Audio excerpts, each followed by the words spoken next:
주님과 함께하는 교회에서 보내드리는 이른 아침 햇살받기 프로그램입니다.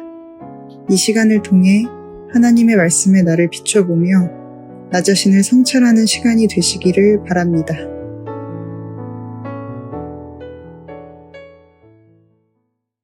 이른 아침 햇살받기 시간입니다. 오늘도 역대하 32장을 살펴보는데 특별히 24절부터 31절까지의 내용을 살펴보겠습니다. 31절 이후에는 히스기야 왕이 죽는 얘기가 나오고 그 다음에 그 아들 므낫세가 대신하여 왕이 된다고 표현하고 있습니다. 오늘은 히스기야 왕이 병들고 교만해진 이야기 그 얘기를 좀 하겠습니다. 24절부터 25절에 보면 그때 히스기야가 병들어 죽게 되었으므로 여호와께 기도하며 여호와께서 그에게 대답하시고 또 이적을 보이셨으나 이렇게 나옵니다. 근데 히스기야가 어떤 이유에선지 마음이 교만했답니다. 히스기야가 마음이 교만하여 그 받은 은혜를 보답하지 아니하므로 진노가 그와 유다와 예루살렘에 내리게 되었더니, 아니 왜 히스기야가 은혜에 보답하지 않을까요? 이 보답은 어떤 식으로 하는 걸까요? 예? 여러분 한번 생각해 보시겠습니까? 여러분들이 다 알다시피 히스기야 왕이 걸린 병이 무엇이겠습니까? 너무나 잘 아는 이야기입니다. 죽을 병이 걸렸는데 하나님이 죽는다고 선언했습니다. 히스기야 보고 죽게 되리라 그랬습니다. 열왕기하 20장 1절에서 6절에 나와 있습니다. 눈물로 기도했습니다. 하나님께서 뜻을 돌이켜서 15년을 더 살게 해 주셨습니다.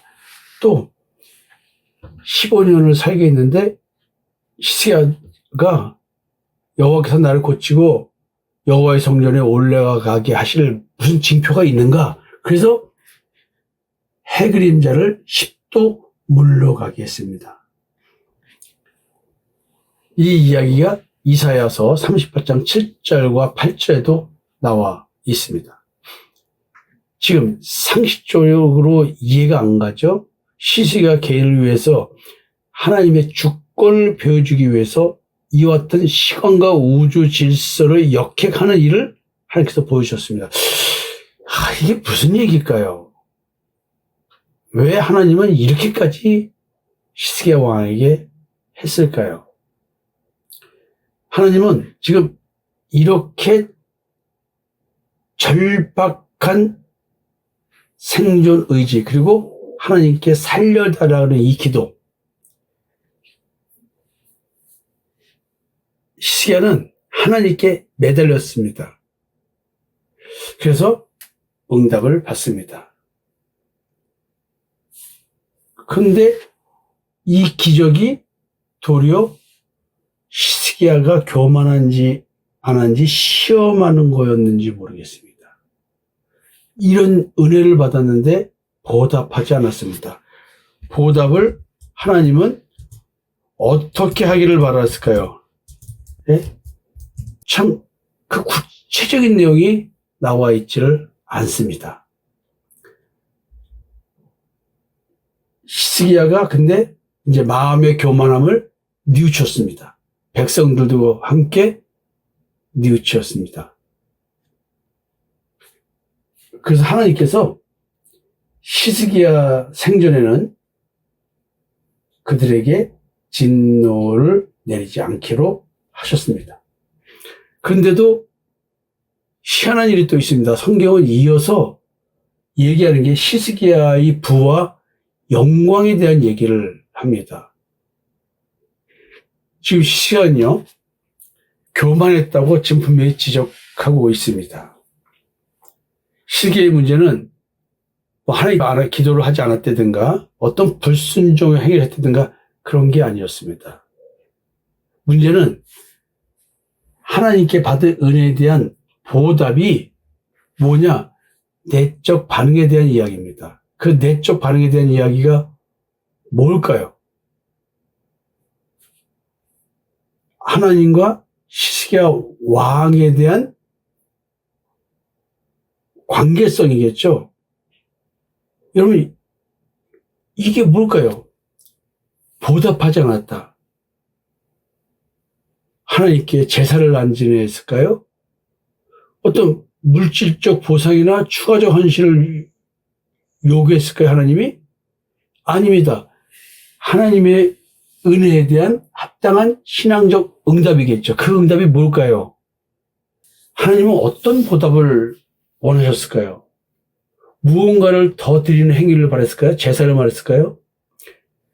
어쩌면 하나님께서 이렇게 어마어마한 기적을 보여주면서까지 베풀어준 그 은혜를 하나님의 은혜로 인정하고 하나님께 그 은혜를 돌려드리는, 쉽게 말하면 요한계시록에서 멸관을 씌워줬더니 멸관을 벌어서 하나님께 드리는 것.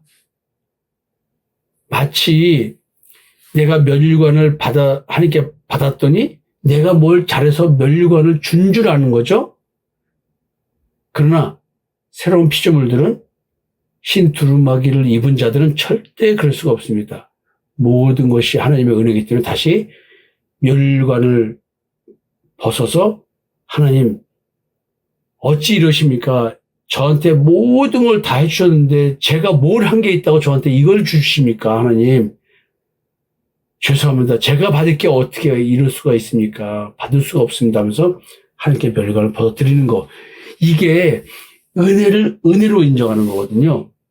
하나님은 시스기야에게 더 많은 업종이라든가 더 큰 제사라든가 더 극적인 결단을 요구하지 않았습니다. 어쩌면 요구하신 것은 마음의 방향, 마음의 은혜를 느끼는 그 마음의 방향이 내가 하나님께서 이렇게 해주실 정도로 뭔가 나라를 위해서 하나님을 위해서 뭘 한 게 있는 거지.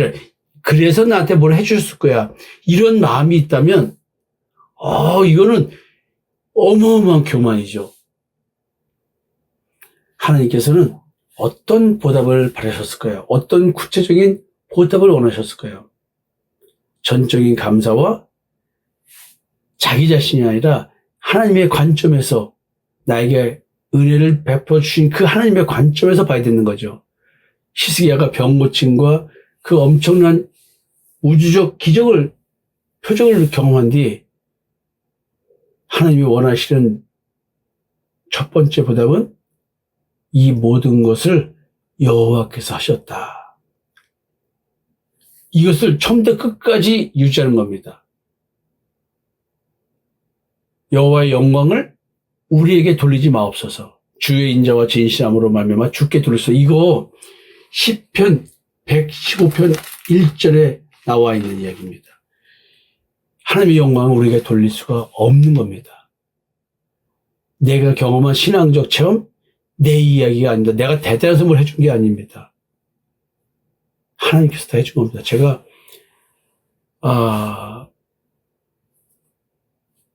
어제 이런 얘기를 제가 고백했습니다. 내가 한 게 뭐 있나?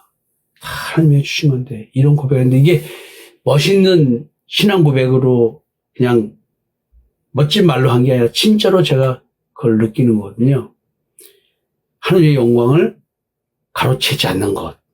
근데 내가 뭘 한 것 같은 자기를 싹 집어넣을 때 교만이 들어오는 겁니다. 내가 이렇게 종교개혁을 했으니까 하나님께서 나 살려주셨구나. 참 어마어마한 문제입니다. 하나님께서는 절대 마음속에 있는 조그만 찌꺼기 하나도 그냥 놔두지 않으십니다. 여러분, 하나님 앞에서는 겸허하고 겸손해야 되거든요. 은혜를 받았다고 해서 교만해지면 안 됩니다. 내가 뭘 해서 은혜 주신 게 아닙니다. 시스기야 왕은 분명히 현실적 위기 속에서는 겸손했습니다. 어마어마한 은혜를 받을 후에는 크게 위기 속에서 하나님 앞에 무릎 꿇었던 그 겸손만큼은 아니었던 바입니다. 하나님이 바라신 보답은 그 은혜를 주시고 난 다음에 시스기야 왕이 어떻게 서 있을까라는 그 마음의 태도를 보고 싶었던 것 같습니다. 미가서 6장 8절에 보면요. 하나님께서 내게 구하시는 것이 다른 게 아니었습니다. 정의를 행하며 인자를 사랑하며 겸손하게 네 하나님과 함께 행하는 것입니다. 내가 하나님과 함께 행한다? 겸손이거든요. 겸손. 그 겸손이 뭘까요? 십자가의 죽음, 무덤에서 부활입니다. 즉 이 말은 뭐냐면 내가 사망의 몸인 것 깨닫는 것. 비록 하나님께서 나에게 어마어마한 기적을 베풀고 세상에서 대단한 자가 되게 해주신다 할지라도 나는 그냥 죄인일 뿐인 거예요. 내가 세상에서 최고의 권력자가 된다 해도 나는 아무것도 아닌 거예요. 저는 여기서 집착해서 조그만 교회 담임 목사면서도요, 혹시 내가 담임 목사로서 마치 왕같이 행할까봐 너무나 겁이 납니다. 늘 교회를 버리고요, 늘 내가 하나님 앞에 겸손할 수밖에 없는 이유가 늘 내게 있는 것에 감사합니다. 매일매일 저한테는 하나님 앞에서 겸손할 수밖에 없습니다. 그래서 제가 축복받고 은혜 받은 자입니다. 바울은 죄인 중에 괴수라는 말 속에서 하나님께 받은 은혜를 고백합니다. 하나님께서는 아마 이 보답, 마음의 보답을 원하셨던 것 같습니다. 십자가의 증인의 삶, 그것은 내게 역사하는 하나님을 드러내는 겁니다. 나를 위해 돌아가신 예수를 드러내는 겁니다. 그러니까 십자가 외에는 전할 게 없는 것입니다. 근데 바벨론의 사신들이 와서 물어봅니다. 너에게 있는 이 모든 기적의 원인이 뭐냐? 바벨론 방백들이 히스기야에게 사실을 보내요. 그 땅에서 나타난 이적을 물으실 때에 하나님이 히스기야를 떠나시고 그의 심중에 있는 것을 다 알고자 하사 시험하셨더라. 야, 하나님께서요 어마어마한 은혜를 베푸시고 사람들을 보냅니다. 바벨론 방백들을 보냅니다. 여러분, 결국 나중에 이 일 이후로 바벨론의 포로로 잡혀간 일들이 발생합니다. 하나님이 기대하신 보답은 외고력이 아니라 하나님의 구원을 증언하는 증언자의 역할을 했던 것 같습니다. 이사야 43장 10절에도 너희는 나의 증인이라. 하나님께서 히스기야 왕에게 이렇게 얘기한 것은 하나님께 내게 베풀어 주신 그 은혜에 대한 거거든요. 근데 가끔은 제가 그런 말 할 때가 겁이 나는 게 뭐냐면 마치 내가 이렇게 하나님께서 내게 역사하신 거 고백할 때 내가 이런 삶이야 라는 걸로 상대가 들을까 봐 겁이 나서 말도 못합니다. 왜? 혹시 내가 그렇지 않나? 내가 이런 두려움이 있습니다. 제가 하나님께 받은 은혜가 너무나 큰 것들이 많습니다. 제가 가끔 커피 얘기하지 않습니까? 처음 개척해서 부천 남부역 건너편에 있는 지하에서 진짜 화장실에 똥물 떨어지는 데서 있었는데 그때 카누 하나에다 우유 타먹어 우유 끓여가지고 라떼를 해먹으면 싱거우니까 하나를 더 넣고 싶었는데 하나 더 넣었더니 야 괜찮겠나? 하나 두 개 넣어도 되나? 이렇게 했는데 지금 커피가 차고 넘칩니다. 참 진짜 저는 이 커피 얘기만 해도 눈물이 납니다. 하나님께서 이렇게 풍요롭고 풍성하게 해주셨습니다. 뭐 다른 말 할 게 없어요. 커피 하나 가지고 할 말이 이런 겁니다. 제가 이 말하면서도 눈시울이 뜨겁습니다. 너희는 나의 증인이라.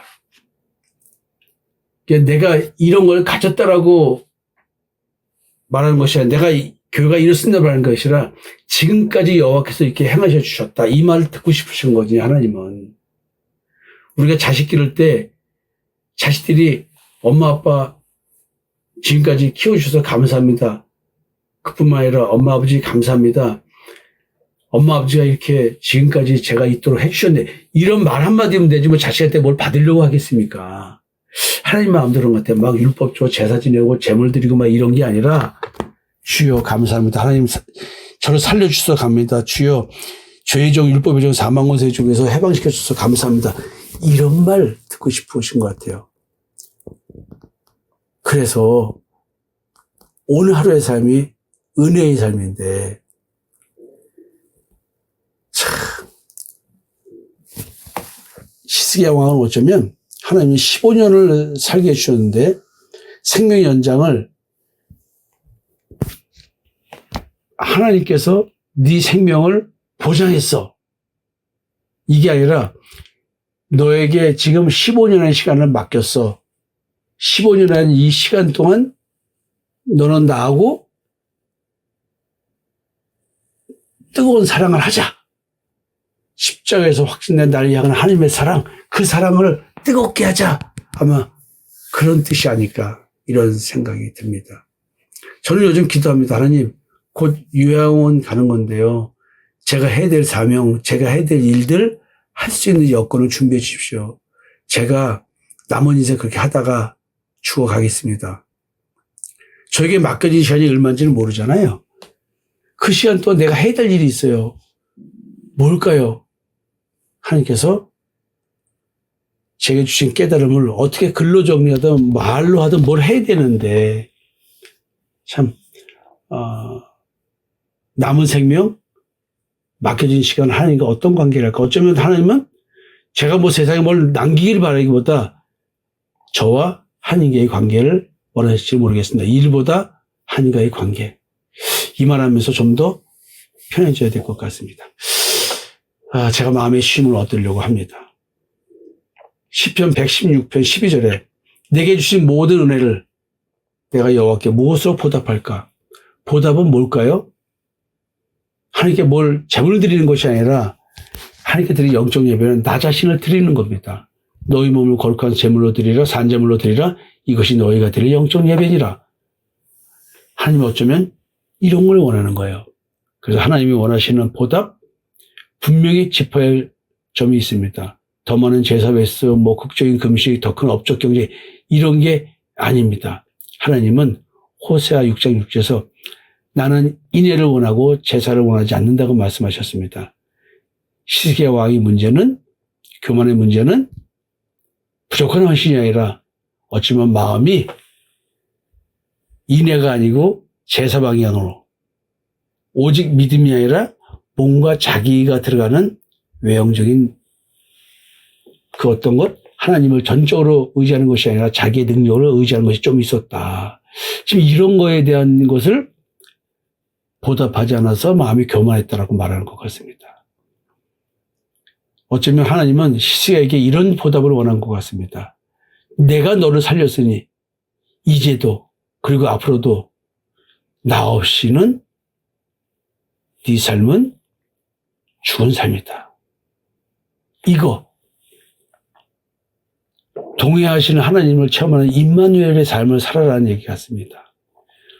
그래서 행위가 아니라 은혜를 자꾸 잃어버리는 것이 아니라 더 커지는 은혜를 느끼는 거. 저는 성경에서 이런 걸 보고 알기 때문에 진짜 오늘 하루도 내게 주어진 은혜를 바라봐요. 너무나 풍성합니다. 오늘도 나는 하나님을 필요로 할 수밖에 없는 상태. 여러분, 하나님을 필요로 하지 않게 된 상태, 이게 뭘까요?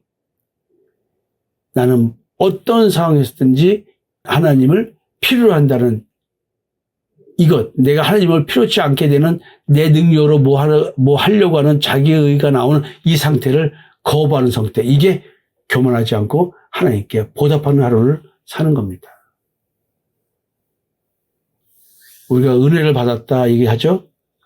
그 은혜가 누구 이야기입니까? 하나님 이야기인데 우리는 내 자랑을 합니다. 내가 하나님께 은혜를 받을 만한 뭐가 있어? 라고. 어쩌면 하나님이 바라신 보답은 하나님의 영광을 끝까지 하나님께 돌려드리는 삶을 요구하신 게 아닌가 이런 생각이 듭니다. 자, 여러분,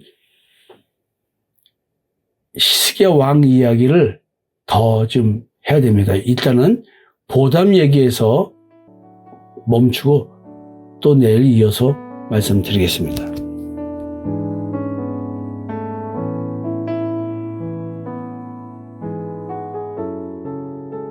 지금까지 이른 아침 햇살 받기 프로그램이었습니다. 오늘 하루도 믿음 안에서의 삶을 누리시는 여러분이 되시기를 기도합니다.